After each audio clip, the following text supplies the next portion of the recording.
T'as déjà eu des objectifs, mais tu passes jamais à l'action parce que t'as pas d'énergie, t'es fatigué en permanence et tout ça, c'est parce que t'as une hygiène de vie déplorable. Quand je te parle d'objectifs, ça peut être n'importe quelle chose qui peut te demander un effort. Donc ça peut être juste tout simplement te lever de ton lit le matin, trouver un travail ou encore commencer une transformation physique. Ça peut être toutes ces choses-là. Premier truc que tu devrais faire en te levant, c'est tout simplement t'exposer à la lumière du soleil.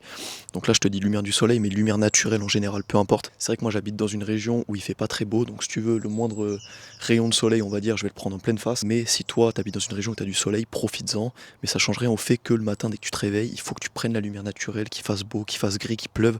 Ça va te permettre de réguler ton horloge interne. Les humains sont faits pour être debout quand il fait jour et dormir quand il fait nuit. C'est pour ça qu'on dit que travailler de nuit, c'est très très mauvais pour la santé parce que ça dérègle totalement ton rythme circadien. Donc frérot, quand tu te lèves, première chose que tu dois faire, prends-moi cette lumière de soleil. Je pense que ça va avoir un réel impact sur ton énergie dans la journée et sur ta motivation. En plus, là, il y a du soleil. Et tu sais que le soleil, ça a un énorme impact sur le moral, ça a un énorme impact sur la motivation, sur plein de choses. Et c'est vrai qu'on le ressent directement. Là, ça fait 2-3 jours là, qu'il y a pas mal de soleil dans ma ville. Et là, je ressens déjà un regain d'énergie que j'avais avant, mais qui n'était pas aussi élevé. L'importance du soleil dans ta vie et l'importance surtout de la lumière naturelle. La question que je te pose avant même que tu prennes la lumière du jour ou du soleil, c'est est-ce que tu as un sommeil de qualité? À savoir, est-ce que tu dors 7 à 9 heures par nuit? Est-ce que tu te couches à heure régulière et pas après 2 heures du mat? Et est-ce que ton sommeil est de qualité? Donc tous ces facteurs-là, en fait, vont influer sur ton énergie le lendemain, après ta nuit. Donc en fait, le problème du monde moderne, on en vient là, hein, c'est tout ce qui va être écran, distraction. Ça va sécréter des lumières bleues, que ça soit scroller sur le téléphone, jouer aux jeux vidéo. Tes écrans vont sécréter des lumières bleues qui vont t'empêcher de dormir. Donc ils vont ralentir ton endormissement et t'empêcher de sécréter de la mélatonine, donc l'hormone du sommeil. Le problème, c'est que dans notre société actuelle, on va dire, on est bombardé en permanence de notifications, on est sur nos écrans, que ce soit téléphone, ordinateur ou jeux vidéo. Et le problème, c'est que c'est tout un système qu'il faudrait revoir. Donc ce que je te conseille, frérot, c'est tout simplement déjà de te coucher, de couper tes écrans au moins 30 à 45 minutes pour commencer. Ça serait l'idéal pour avoir un sommeil de qualité et réparateur. Parce que même si toi, frérot, t'as l'impression que ton sommeil est de qualité, tu te dis que ton endormissement n'est pas impacté, mais ton sommeil, lui, ne sera pas de la même qualité que si t'avais coupé les écrans 1 heure avant. Exemple, t'auras un sommeil peut-être moins réparateur, tu te réveilleras plus souvent dans la nuit. Résultat, tu vas en payer le prix le lendemain. Donc bien évidemment frérot, tu viens de te lever, t'as fait ces actions, il faut que tu t'hydrates. Donc là moi ça va être du sel avec de l'eau et du citron. Bon le citron t'es pas obligé, ça apporte un petit goût. Le truc c'est que ça peut avoir un impact sur l'émail dentaire, donc quand même fais attention quand t'en bois, pense à te rincer la bouche. Le sel ça va permettre de me rester hydraté tout simplement. Donc bien évidemment les gars, j'en ai parlé dans plein de vidéos, sel de qualité, hein, sel de la baleine, pas de sel raffiné, donc 100% sel. C'est pas super cher. Donc évidemment frérot, il y a la nutrition qui rentre en jeu. Est-ce que tu manges ultra transformé dès que tu te réveilles? Est-ce que tu manges de la merde? Tout ça, ça va avoir un impact sur ce que tu as envie d'accomplir dans ta journée. J'en ai parlé dans la vidéo, l'avant-dernière vidéo là sur la testostérone, c'est un peu pareil en fait. Ce que tu vas manger va impacter ton énergie et ça tout le monde le sait en fait en soi.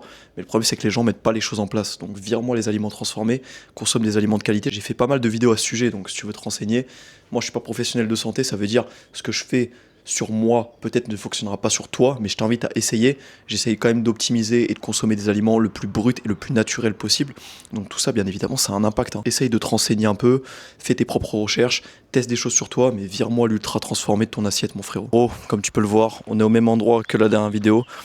L'importance de bouger mon frérot, l'importance de faire du sport. Je te parle pas de faire 12 séances semaine. Là je vais m'entraîner en plein soleil, du coup je vais skier la salle parce qu'il fait tellement beau, ça me régale. Ça sera peut-être pas optimal, je voulais faire une séance d'eau à la place. Je vais m'envoyer full traction. Donc l'importance juste frérot, pour ton énergie, pour ta motivation, de bouger. Donc faire de la marche, prendre l'air, s'exposer à la lumière, tout ça c'est très important. Donc là je vais te parler vraiment comme un grand frère, parce que moi aussi j'ai fait ces erreurs, de me lever, de me coucher plutôt à des 6-7 heures du mat à jouer aux jeux vidéo, c'est un truc que je referai plus. Mais en tout cas, moi j'ai fait ces erreurs aussi d'être un flemmard, d'avoir envie de rien. Je me levais le matin, l'envie de rien quoi, tu vois, l'envie de rien faire, l'envie que la journée passe et d'arriver au soir d'allumer la play en fait. Donc ça, moi ça m'est arrivé, c'est pour ça que là je te donne des bons conseils, j'essaye de te donner des conseils. Après, comme je te dis, c'est des conseils un peu génériques. Là, je te fais. Comme je te dis, du coup, c'est des conseils un peu génériques. C'est bouge plus, fais du sport, mange mieux, dors mieux. Tu vois, ça paraît bateau. Il y a plein d'autres vidéos que j'ai détaillées sur les polluants, etc., qui te pourrissent aussi ton système hormonal. Mais là, on va dire que c'est vraiment le concret, l'essentiel. Dormir bien, manger bien, récupérer bien, faire un peu de sport. Donc là on va s'envoyer aux tractions les frères. Je vais m'échauffer, que je vais faire une pyramide de 8. Donc je fais une rep, je descends 2 reps jusqu'à 8 et après je redescends 7, 6, 5, 4, 3, 2, 1 et tout simplement. Hein. Donc là c'est parti, séance de 25, 30 minutes max, intensité pas trop longue, comme ça après je fais autre chose, je peux bouger, je peux aller voir des potes ou quoi. Donc allez, c'est parti.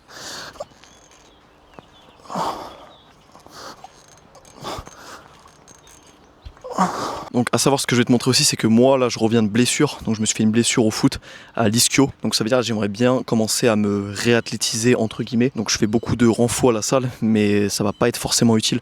Il faut que je m'entraîne en fait dans les conditions réelles, donc après je vais aller taper des sprints sur le terrain en herbe, donc à peut-être 60-70% de mon max, histoire de voir si tout simplement ça lâche pas, hein. Je vais pas faire du 100%, donc je vais faire peut-être mes tractions là, et je vais me faire 10-15 minutes de sprint tranquillement, histoire de me rééduquer on va dire. Donc ça pourrait être une autre vidéo, hein. Une vidéo du style comment revenir d'une blessure, etc.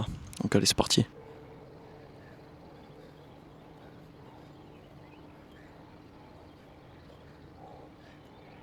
J'aime bien faire des vidéos où par exemple tu vois avant là c'était très structuré, genre l'intro etc. On va dire plus spontané, plus tranquille. Je sais que ça peut plaire aux gens, après j'essaie aussi de me fier aux règles YouTube. Donc les règles YouTube bien évidemment c'est faut que ça choque dans les premières secondes pour qu'il y ait un bon temps de visionnage. Donc forcément je suis obligé un peu de me plier aux règles. Mais sinon moi j'aime beaucoup faire des vidéos spontanées, tu vois là je suis tranquille, je filme. Pas de prise de tête, pas besoin de faire de script. Donc forcément on est obligé de scripter un petit peu. Mais c'est pas toute la vidéo, rassurez-vous. Pour ceux qui apprécient ça, on reste vraiment spontané, on reste nous-mêmes.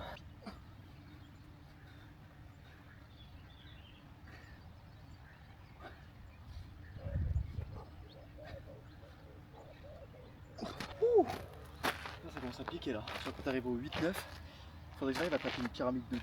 J'ai déjà fait pyramide de 10, mais dans le dur, vraiment dans le dur.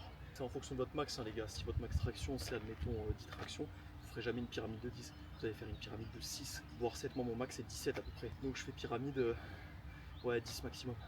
J'arrive soit à monter, soit à faire une pyramide de 8 mais en moins de temps. Et là je verrai ma progression.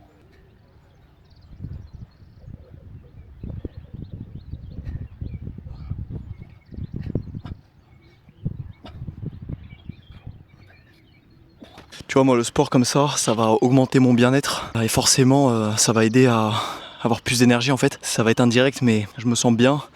En plus ça m'aide à bien dormir, ça m'aide à bien récupérer. Tu vois, quand tu fais du sport, que ce soit intense ou pas intense, que tu as de l'activité, tu as un meilleur sommeil de meilleure qualité, ce qui fait que tu auras plus d'énergie.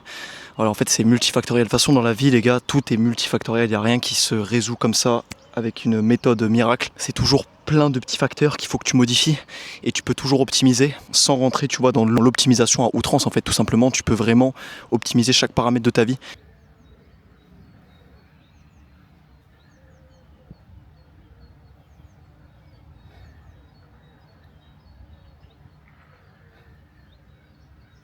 Ça fait du bien.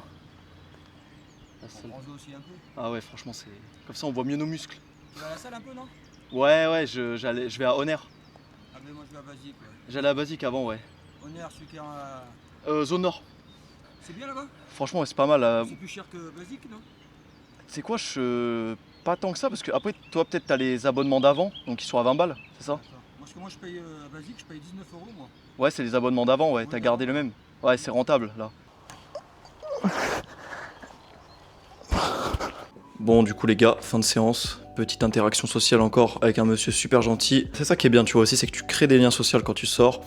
Quand tu fais de la muscu en salle, même en salle tu peux créer du lien social et ça c'est vraiment incroyable, c'est très très important. Donc la fin de séance je vais manger un petit bout, ça va être, je vais vous montrer tout simplement. Donc les gars, voici du coup le repas après entraînement. On a la petite faisselle, donc pas au lait cru parce que je trouve pas de faisselle au lait cru en fait tout simplement. Miel de châtaignier, c'est antibactérien, donc le goût du châtaignier c'est délicieux, ça donne un petit goût un peu comme du sirop d'érable. Et une petite banane simple efficace. Et du coup la banane pour les glucides avec le miel, ça c'est nickel. La banane c'est vraiment à l'ancienne que ça la coupe comme un gros porc. Donc frérot du coup en cette fin de vidéo, j'espère que tu as retenu pas mal de trucs et j'espère que tu appliqueras ces piliers en fait. Je veux que tu te lèves à des horaires corrects, je veux que tu dormes 8 heures par nuit, je veux que tu bouges, que tu fasses des choses et tout simplement là tu te sentiras mieux, tu auras plus de motivation donc tu auras plus d'énergie. Je veux que tu te lèves vraiment avec une motivation et avec une discipline de fer, que tu aies de l'énergie, donc je veux que tu manges correctement. Un petit exemple de ce que tu peux manger après une séance par exemple, au lieu de te ruer sur les M&M's ou sur les Maltesers. Donc voilà, moi je veux que tu appliques ces conseils là, je veux que tu sois la meilleure version de toi-même tout simplement et comme ça moi aussi en fait, parce que moi je suis pas irréprochable, faut qu'on devienne les meilleures versions de nous-mêmes, donc si on peut les gars, on va s'entraider, on va aller au bout les gars tout simplement. J'ai dit les gars en fait combien de fois par phrase? Tu vois c'est mon frère il m'a fait remarquer mais en fait je crois que c'est vrai, je le dis beaucoup mais c'est un tic de langage mais j'ai du mal à le changer et en même temps ça donne un peu une, comment dire, une sorte de convivialité, tu vois, d'échange entre nous comme si on était amis et ça c'est important. Donc frérot applique ce que je t'ai dit, je suis pas rentré dans les grandes lignes mais applique le minimum de conseils que tu peux. Moi je vais manger ça les gars et je vous laisse. Bisous.